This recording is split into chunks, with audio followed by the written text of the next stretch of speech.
আজকে আমাদের যুবকদের মধ্যে ইসলামী সংস্কৃতি নাই, ইসলামী আদর্শ নাই, ইসলামী ইমানের জোর নাই।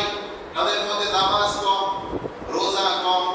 আজকে তারা ইহুদি খ্রিস্টানের বানানো আলেম, মোবাইলের মুফতি, ওই আহলে হাদিসের কথা শুনে শুনে তারা আজকে চুলের বিভিন্ন কাটিং করতেছে।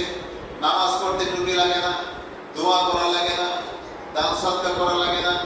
এইরকম বিভিন্ন ভাবে নামাজ আগে যা আমরা পড়ছি এ নামাজ হয় না, এ নামাজ নামাজই না, এ নামাজ কারো হবেই না, এসব নামাজ পড়লে জাহান্নামে যাবে।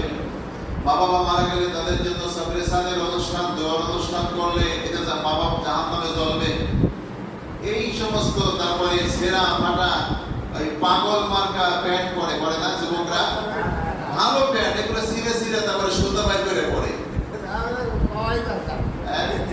শার্টের মধ্যে 40টা পকেট লাগায় না?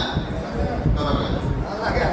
অথচ তাদের মাথায় টুপি থাকার কথা ছিল, তাদের হাতে কোরআন থাকার কথা ছিল, তাদের হাতে হাদিস থাকার কথা ছিল, তাদের কাছে নতুন নতুন অস্ত্র বানানোর প্রযুক্তি থাকার কথা ছিল, তাদের কাছে মুসলমানরা কিভাবে টিকে থাকবে সেই সমস্ত বিদ্যা অর্জন করার কথা ছিল।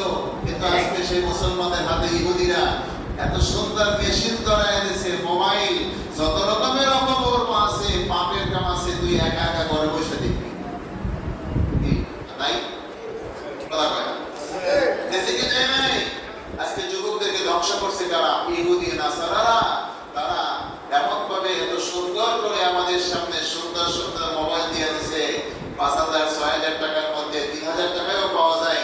ইউটিউবের লাইন ধরায় দিয়ে সারা দুনিয়া যত আকাম বুকাম আছে, এই গেমস সহ, ব্লু ফিল্ম সহ সব আমাদের যুবকদের মাথায় দিয়ে দিয়েছে।